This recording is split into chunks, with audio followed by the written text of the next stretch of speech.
você.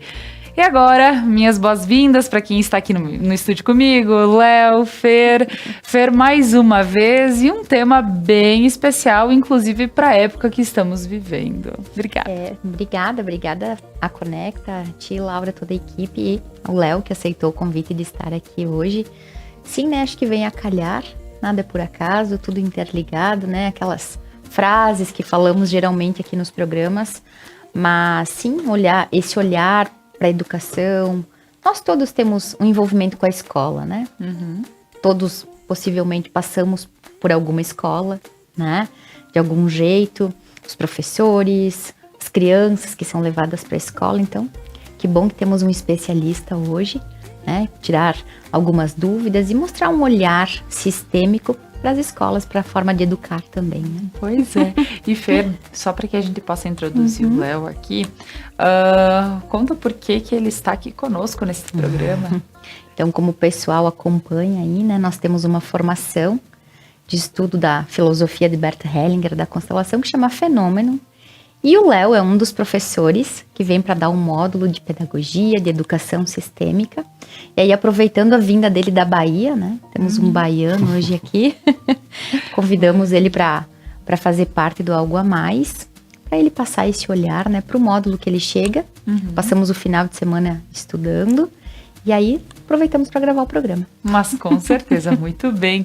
Léo, seja muito bem-vindo. Gostaria que tu falasse um pouquinho de ti para o pessoal de casa te conhecer. Mas que legal, né? Um baiano aqui. Pois é, vou trazer aí um sotaque diferente aqui para vocês, né? Eu sou Léo Costa, sou de Salvador, Bahia, nascido e criado na Bahia.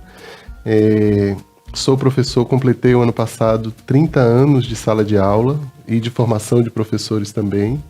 E há mais ou menos 10 anos eu conheci o trabalho das constelações familiares e junto com o trabalho das constelações familiares, a maravilha da educação sistêmica, que é o nosso tema de hoje, que junta essa filosofia do trabalho de Hellinger com o trabalho nas escolas, que é, como a gente fala na Bahia, minha cachaça, né? Meu vício, que eu mais gosto de fazer.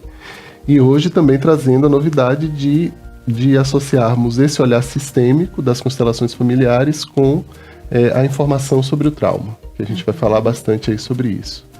E é isso, a minha carreira continua hoje através do instituto do qual eu sou diretor, o Instituto Alegria, viajando pelo país, dando cursos online, trabalhando muito nas redes sociais, fazendo atendimentos, indo muito para as escolas, atendendo muitos professores, né, pais, mães, professores, trazendo esse olhar que a gente vai falar hoje e mostrando como esse olhar, de fato, nos ajuda a compreender as dinâmicas na escola, as dinâmicas na educação e as dinâmicas entre família, alunos, professores, que quem está dentro da escola sabe que o relacionamento dentro da escola é o grande desafio. Então, o olhar sistêmico, que olha exatamente para como é que a gente se relaciona e como é que a gente pode se relacionar melhor, nos ajuda muito a entender todo esse processo e encontrar soluções, principalmente olhar na direção de solução. A gente precisa entender o problema, mas a gente precisa de fato caminhar em direção à solução.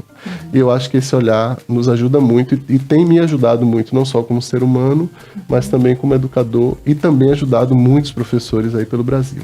Muito bem, Fer, esse olhar sistêmico, e quando a gente vê na escola, quando a gente vê nos temas trazidos, então, até para que a gente possa compreender o olhar sistêmico sobre os temas trazidos, porque eu vou pedir sobre o trauma, onde se encaixa essa educação sistêmica no trauma, enfim, Fer, mas o olhar sistêmico, como eu posso definir ele? Se é que como se nós... eu acho que qualquer definição talvez limitaria, né? Mas de uma forma para pegar um fio da meada. Isso, né? Por favor. Nós entendermos que a gente não é algo único, né? Muitas vezes a gente olha para essa planta, né? E se eu disser que ela é uma planta, ok, eu falo que ela é uma planta. Ela vai ter uma espécie, ela vai precisar de um tipo de água, um tipo de iluminação, um tipo de terra, né? Então, a gente olha para essa planta e olha que ela faz parte de alguns sistemas. Umas dão flores, umas não dão, tem tons de verde nas folhas. Assim como a gente olha para um todo, né? Então, quando eu olhar para a Fernanda, sim, vou ver a Fernanda, Mas, então, é mulher, né? Tem pai, tem mãe, tem uma família, tem um trabalho. E por muito tempo, isso é algo que quando a gente iniciou aqui veio forte no meu coração. A gente disse, não pode misturar, né? Vida profissional com vida pessoal. Nós sabemos, e cada vez, quanto mais a nossa espécie vai evoluindo no sentido de tentar entender, se entender, o autoconhecimento, né? A evolução espiritual que nós buscamos tanto, mas a gente vê que não se separa. Se eu não estiver bem em casa, como eu vou ir para o meu trabalho? Algo no trabalho não foi legal, como eu chego em casa? Não penso não tem um hoje. Botão que desliga. Eu não penso hoje que seja possível. Pode ser que amanhã, como eu gosto sempre de falar aqui, pode ser que amanhã eu mude tudo isso, né? Mas olhar para uma criança, que é o nosso tema de hoje, ou para a escola, né? Os pais levam a criança para a escola. A escola recebe o fruto de um amor, né? O produto de um sistema todo, daquela família, daquelas duas pessoas que se uniram e formaram uma família, né? E tudo aquilo que deu certo e deu errado naquele sistema, tudo aquilo que é um dom ou é um pneu furado naquele sistema, se encontra naquele fruto, né? E quando a gente consegue perceber, nós enquanto espécie, estamos todos interligados. Algo que eu gosto muito de falar, né? Não tem algum lugar do planeta hoje que a gente tenha consciência ou condições de ver ainda homens primatas e homens com coluna ereta. Estamos todos com a coluna ereta, né? Quando nós vamos aos poucos ampliando o nosso olhar, né, que não tem os outros, somos nós, né? Nós, espécie. Muitas vezes falamos, e as pessoas, né? E o ser humano, mas parece que a gente está se excluindo disso. Então, se eu olhar para mim como indivíduo, Fernanda, para o sistema, como eu dei exemplo, mas e se eu entrar no meu micro? Vou ter o aparelho digestivo, aparelho urinário. Quantos sistemas tem dentro de mim que formam a Fernanda? Né? Então isso, quanto mais a gente for pensando, seja de forma física, no meu corpo físico, nos meus portais, que são meus pais, nas mulheres encarnadas. Então é como se o sistêmico pudesse agregar tudo aquilo que se apresenta, né? E olhar para um indivíduo, não só como um indivíduo, mas para todo o contexto dele. Então é esse olhar que, quando se falar sistêmico, é como se o sistêmico ele fosse composto por várias formações lineares, né? O linear está dentro do sistêmico. Bom e ruim, né? Quando nós conseguimos ampliar esse olhar, que aqui na Terra, onde há a dualidade, tem o bom e o ruim, para tudo que se apresenta, né? Nós criamos rótulos. Então, eu vou dizer que o café é bom.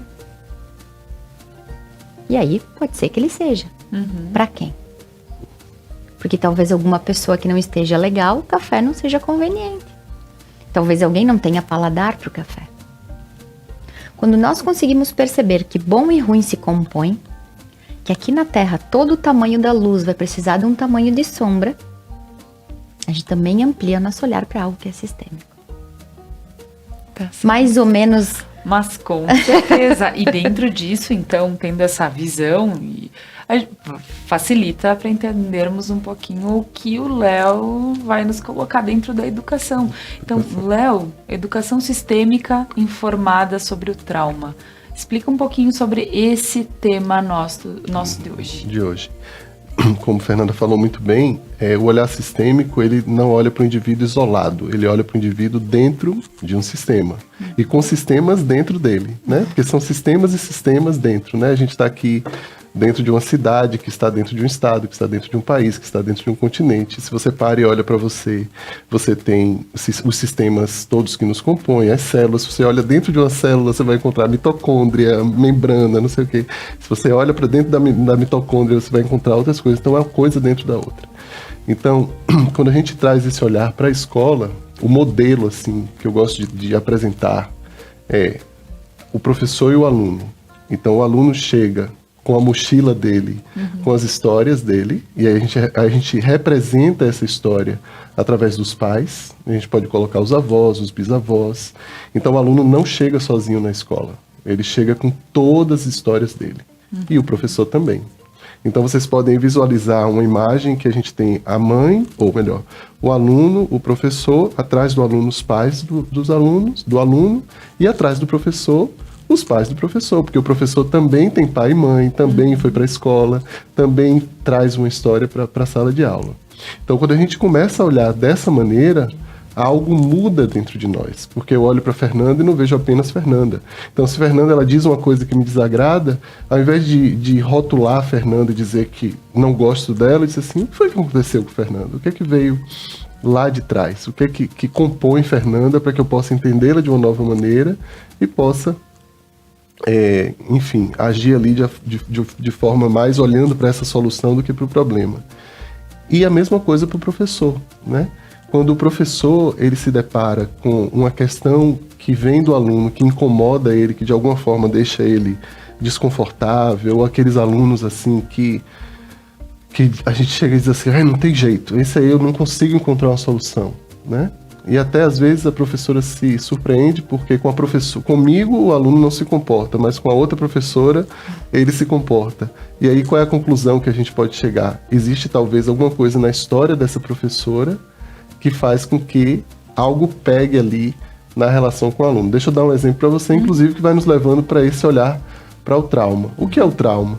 É algo que pode ter acontecido na nossa vida e que a gente não conseguiu processar, o nosso corpo não conseguiu processar. Então vamos contar uma historinha de uma professora imaginária que aos 6 anos de idade tentou aprender a ler e não conseguiu seguir o ritmo dos coleguinhas, né?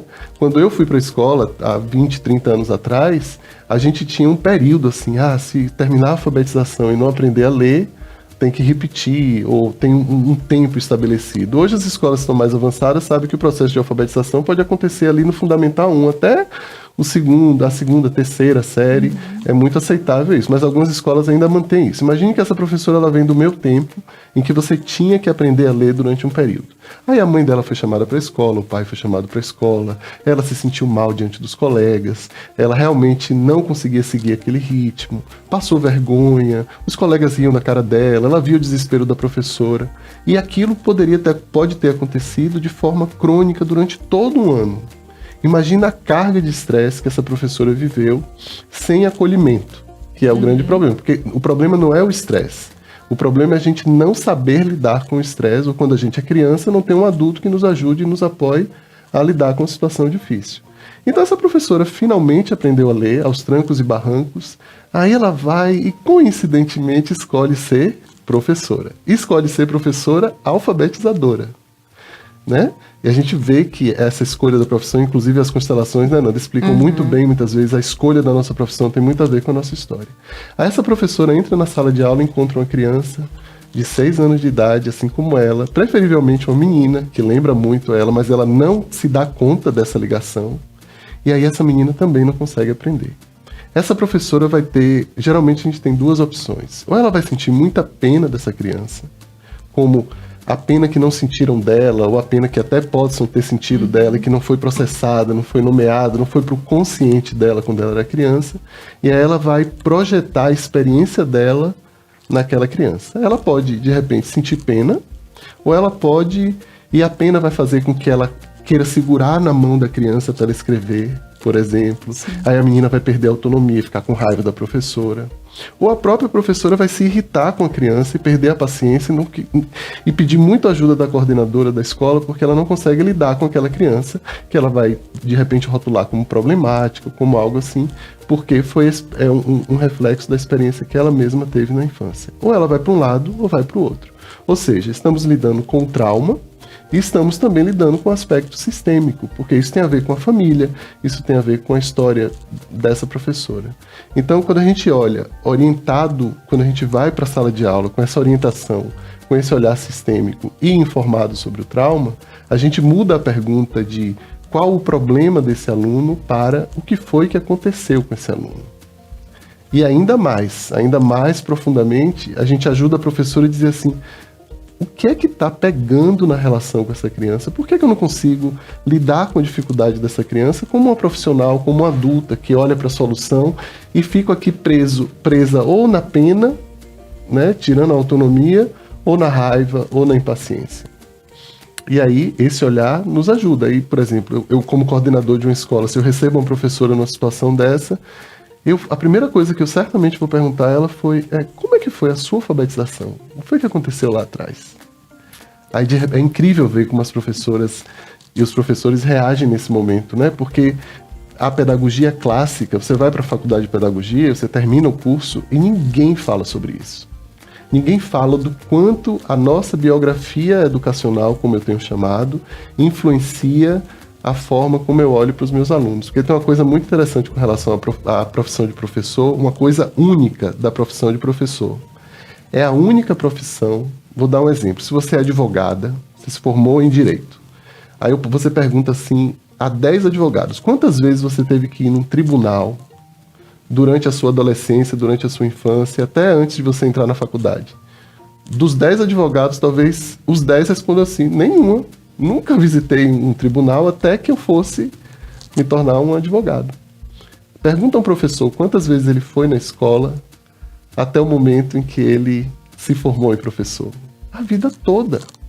Então, quando eu entro do lugar de professor diante dos meus alunos, é a única profissão. Se eu tiver errado, me corrijam e digam aí se existe outra profissão que tem essa característica. É a única profissão onde a carga de projeção, ou seja, de eu projetar a minha própria experiência no outro, está presente em todo momento e muito intensamente, porque eu vivi durante talvez 20, 25 anos da minha vida naquele lugar em que os meus alunos estão.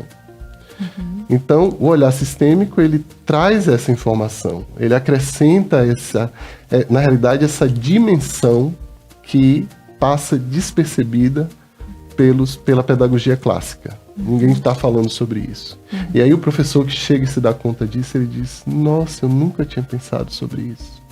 E aí vem a solução. Qual é a solução? Acolher. Olhar e dizer assim, nossa, como foi difícil para minha criança. Então eu posso cuidar da minha criança para que essa criança que está diante de mim aqui agora, ela possa ser vista como ela é, com a dificuldade que ela tem, e não mais com a dificuldade que eu tinha lá no passado. Então as histórias tendem a se misturar, com esse olhar elas se separam. Então eu tenho mais clareza, eu digo, não, eu sou eu e essa criança é essa criança. Os tempos mudaram e agora eu sou uma pessoa adulta e eu consigo lidar com essa situação a partir de um outro lugar. Esse exemplo que eu estou te dando da alfabetização é apenas um exemplo, mas as dinâmicas geralmente estão baseadas nisso. Então, quando eu amplio o olhar e olho para o aluno para além daquela pessoinha que está ali, e olhando o que aconteceu com ela, e tenho também a ciência de que eu também tenho uma história, tudo muda. A gente chega a dizer assim, entre aspas, que é mágico, porque realmente muda a percepção. Porque enquanto ele falava, ele deu exemplo sobre quantas vezes algum aluno foi para um tribunal, quem sabe não falaram não por não ter noção, mas quantas vezes eles não foram julgados dentro de uma escola, né? Porque a escola, ela é aquele lugar onde a minha experiência, então, bate com a tua, que bate com a da prof, e criam novas experiências, mas aí cada um vem com a sua carga e aí cada um faz o que vale dentro de si e não o que pode ser construído com todos os outros, né? Então, talvez esse olhar agora, nesse momento, eu penso, poxa, quantas vezes talvez eu me peguei julgando colegas, né, fazendo coisas diferentes porque não olhei para ele, né? E eu digo entre colegas, não só entre professor e aluno, e eu fui professora também. Fiz magistério, então tem todo o lado de que quantas vezes olhei de forma diferente para talvez o costume, o que vem comigo. Isso. Poxa, Fer, dentro disso, a gente começa a olhar para as outras pessoas e em outros programas nós falamos sobre isso. Olharmos para as outras pessoas como um pedacinho de nós em outra experiência. Né? Literalmente, vamos, né, usar essa palavra, do que Freud explicou na teoria da projeção. Né? Então nós estamos o tempo todo, nós enquanto espécie, projetando no outro a nossa forma de ver o mundo, né? Daquilo que eu acho bom, ruim, certo e errado, é uma concepção interna minha. Né? Então, claro que hoje a gente está falando da prof, da escola, e isso é o tempo todo. Né? Nós estamos querendo salvar as crianças, né? Salvar, seja, né, hoje é o aluno, né, a questão que a gente está falando aqui. Quando eu olho para uma criança, eu quero salvar a minha própria criança. Né? Quando eu julgo o feminino, estou olhando para a concepção que eu tenho da minha própria mãe, assim como o masculino, relacionamento de casal. Isso é uma projeção interna, é o funcionamento da nossa psique.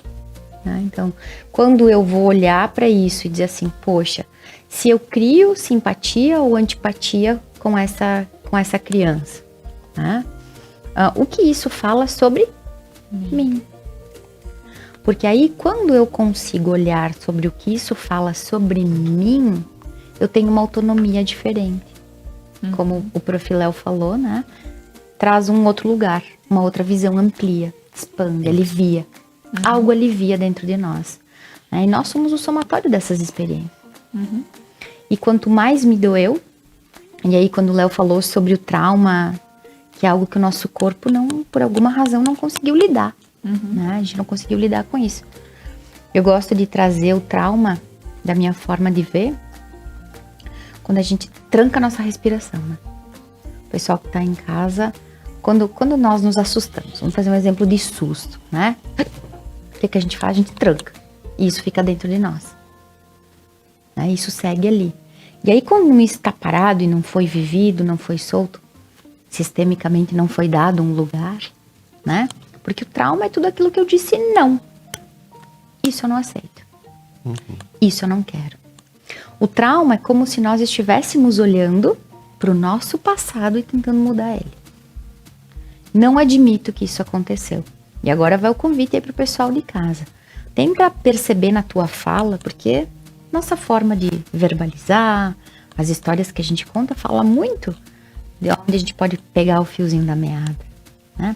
Aquilo que é inadmissível pra gente, pode ser um trauma do nosso sistema, um trauma transgeracional, né? Isso eu não admito. Né? Quando a gente não consegue admitir, a gente não consegue dar um lugar. Se a gente não consegue dar o lugar, ali tem um fio da meada para ser pego. Né? E o universo, na sua sabedoria, nessa inteligência divina, o que o universo traz para nós? Exatamente aquilo que a gente precisa incluir. Né?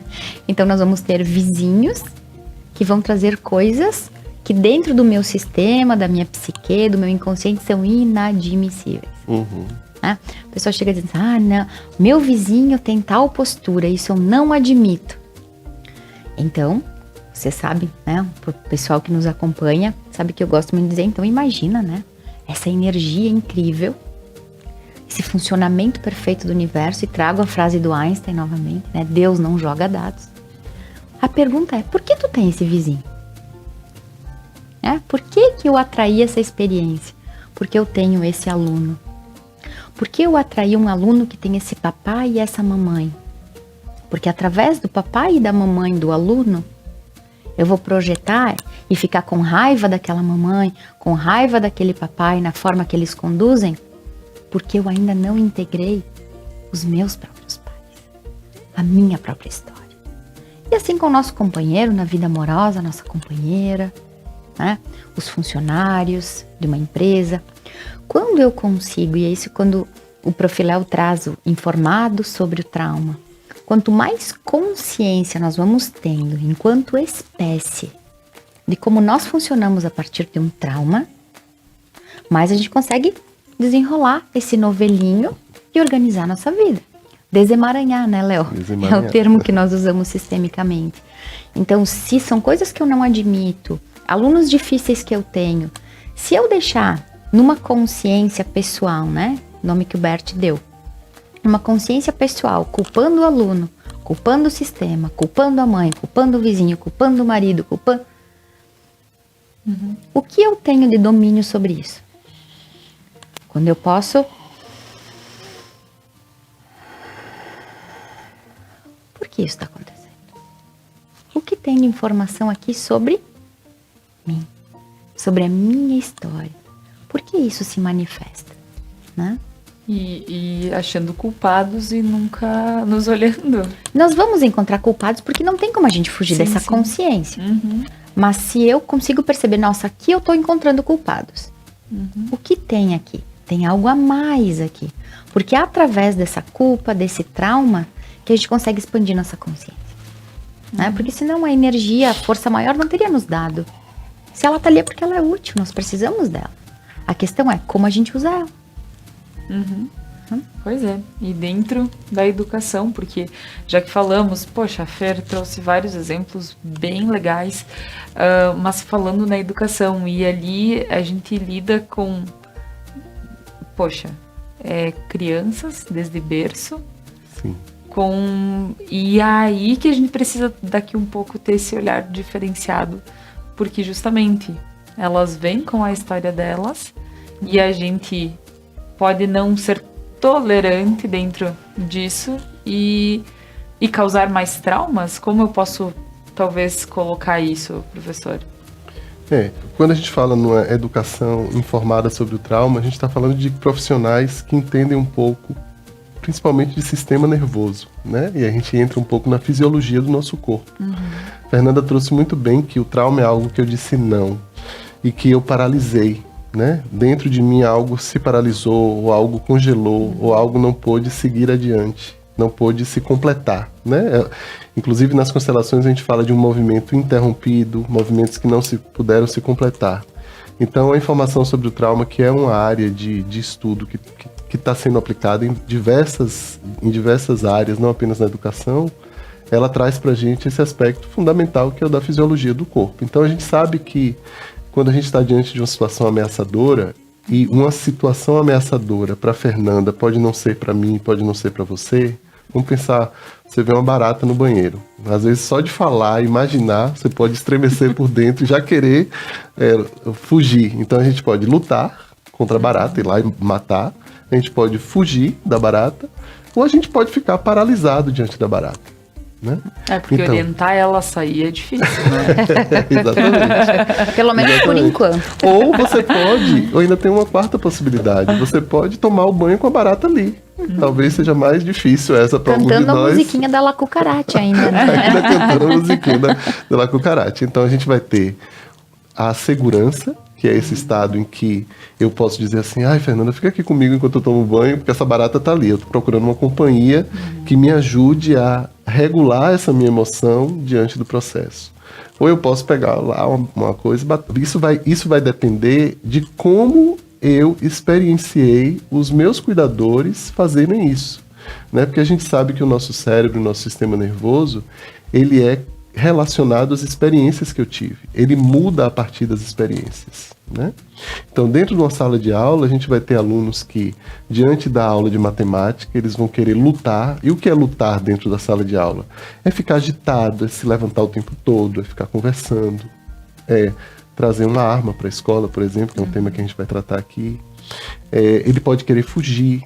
E fugir pode significar dormir na sala de aula, pode ser precisar ir ao banheiro toda hora, né? Ele vai paralisar. A gente vai ter aquela criança que a gente diz que é tímida no fundo da sala, que não abre a boca, mas que a gente diz que é tímida, que no fundo ela está congelada, ou ela está paralisada, ela está com medo.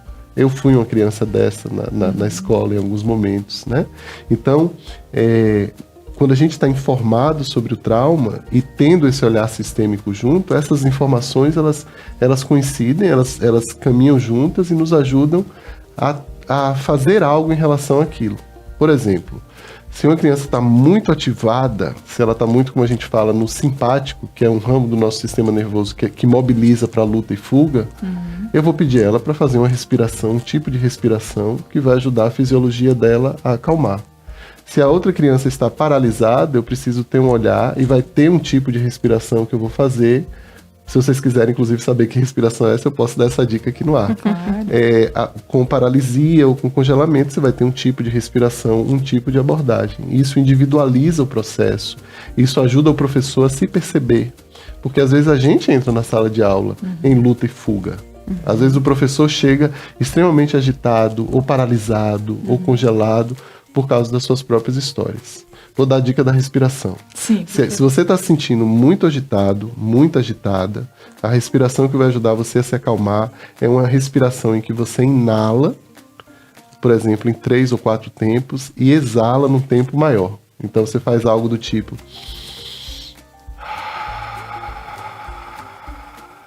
Deixa todo o ar sair. Se você fizer durante 5 minutos isso, o seu coração, os batimentos cardíacos diminuem, e aí o seu corpo envia para o seu cérebro uma mensagem de: ora, se o coração não está batendo rápido, se eu não estou mais em luta e fuga, é porque Posso relaxar. eu já posso relaxar. Né? Essa é uma das... Agora, se você estiver se sentindo deprimido, cansado, sem vontade de sair da cama, precisando fazer um movimento e não consegue, é o contrário. Você inspira, enfatiza a inspiração, não inspire muito rápido que pode ficar tonto, mas é algo assim.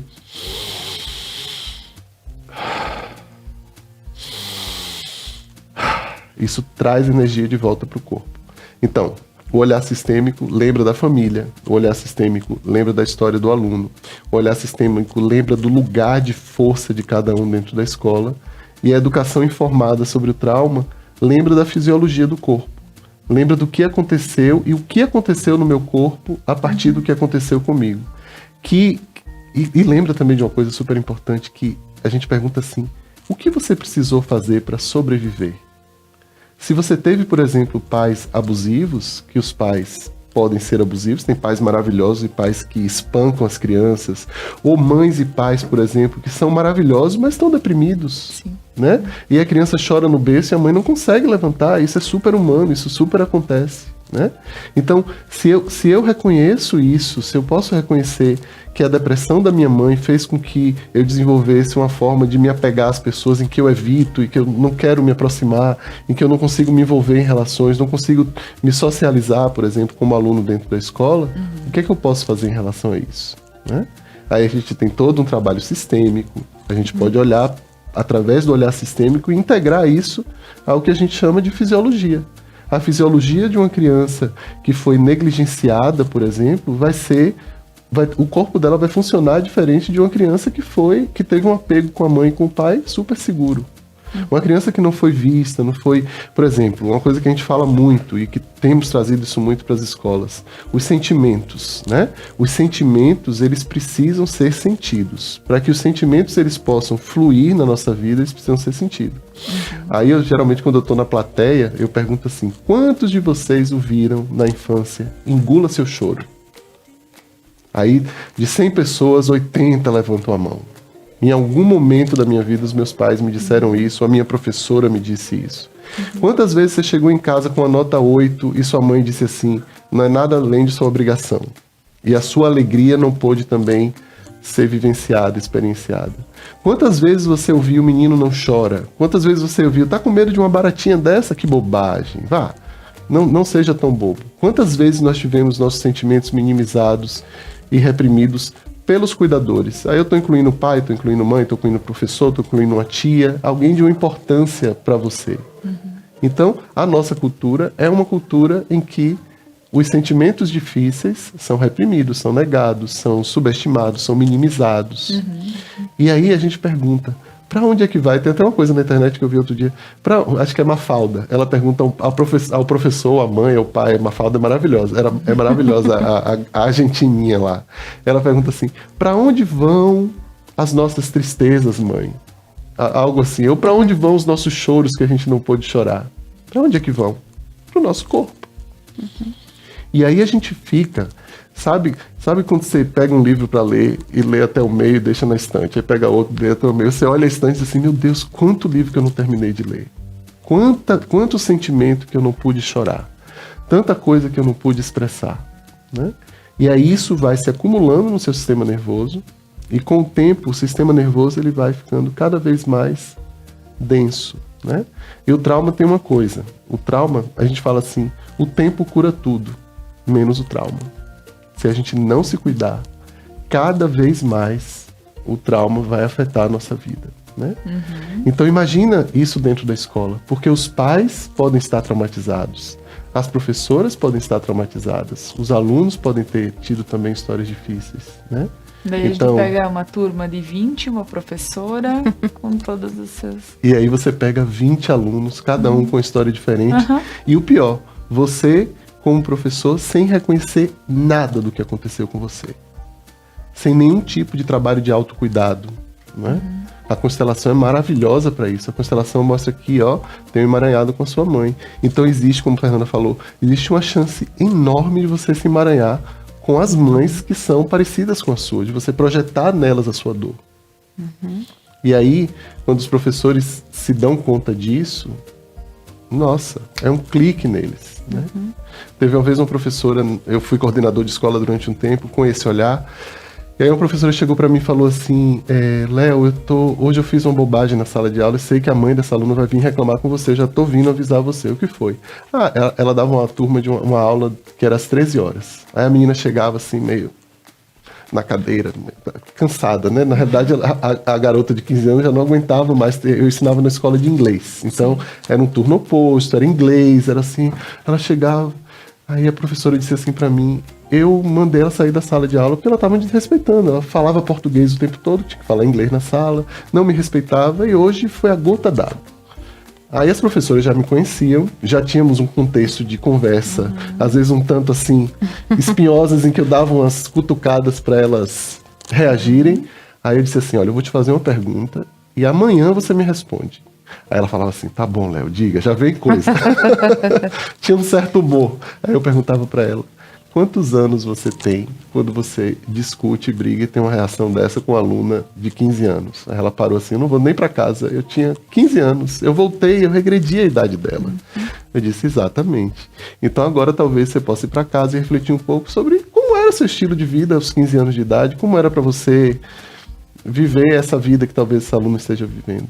Aí não deu outra, ela se deu conta de que ela tinha que ir para aula de piano, quando ela tinha 14 anos de idade, era próximo da hora do almoço, ela ia cansada, ela ia emburrada. Aí quando ela se depara com a criança fazendo a mesma coisa, um adolescente fazendo a mesma coisa, é como se ela voltasse ali, ela ficasse confunde, quem sou eu, quem é essa criança, entende? E aí, mas a clareza que ela teve, no final essa professora, ela teve a dignidade e achei muito bonito, ela sentou com a aluna e disse, olha, eu te tratei mal naquele dia, eu sinto muito, mas agora eu sei que quando eu tinha sua idade, eu fazia muito parecido com o que você está fazendo. E aí o desenrolar do semestre para elas foi outra coisa. Porque a adolescente se sentiu vista, a professora pôde relaxar, né? Então existem maneiras da gente começar a tratar esses problemas que são aparentemente não passíveis de resolução, porque os professores ficam muito presos nisso. E começar a olhar em diferentes direções. E no passado tem muita explicação para o que está acontecendo hoje. Tá certo. Voltamos com o nosso papo sobre educação sistêmica informada sobre o trauma, aqui com a Fernanda do Prana Energia Vital, com o professor Léo Costa, entendendo um pouquinho sobre esse todo o sistema que acaba como eu posso dizer, gerando um novo sistema na escola, dos sistemas que vêm para a escola, né? Então, exatamente. De uma maneira que até é engraçada colocar dessa forma. Pessoal, ouvindo tudo de como funciona, como a gente tem o olhar, como deveria ter o olhar. E, professor, a fuga dos sentimentos, a fuga de quando eu vejo que realmente eu poderia ter feito diferente para entender o porquê, ou por não saber mesmo, pela ignorância de não saber que eu deveria olhar desta maneira. Então, talvez chegando esse programa para pessoas que não tenham essa visão, não tenham esse conhecimento, como a gente pode lidar com essas fugas, ou como a gente pode estar entendendo o que acontece para que a gente possa ter bons resultados nas escolas. Compreendendo aquilo que a gente falou, que o fugir de uma situação é apenas uma das maneiras que a gente tem de lidar com a situação desafiadora, né? Tem professores que não fogem, por exemplo, desse exemplo que eu dei da professora com a garota, ela, no caso, a professora lutou, né? Ela se mobilizou, lutou, não que ela bateu na aluna, mas ela gritou e disse, saia daqui. Ela lutou. ela poderia ter fugido, ela poderia ter olhado para a aluna e dizer assim, eu vou ignorar ela o resto da aula. Ou ela poderia ter simplesmente paralisado diante da situação e não saber o que fazer. Então, a depender do que aconteceu na história de vida da pessoa no passado, né, qual dessas respostas a gente chama de resposta de defesa. Eu tive uma resposta de defesa ativa, de luta e fuga, eu tive uma resposta de defesa passiva, de paralisia, né? O primeiro ponto é esse, a gente reconhecer diante de situações ameaçadoras porque para a minha história elas são ameaçadoras, né? Pessoalmente ameaçadoras. O que é que eu faço? Qual é a minha reação típica? Aprender sobre mim mesmo, né? Autoconhecimento é a chave para a gente conseguir lidar com isso. Eu tenho certeza que essa professora, depois de ter vivido essa intervenção, quando ela se deparou com uma criança, um adolescente assim ou assado, ela disse assim, o que é que isso tem a ver comigo? E qual é o que é que me movimenta nesse momento? Eu quero lutar, eu quero fugir, eu me paraliso, eu congelo.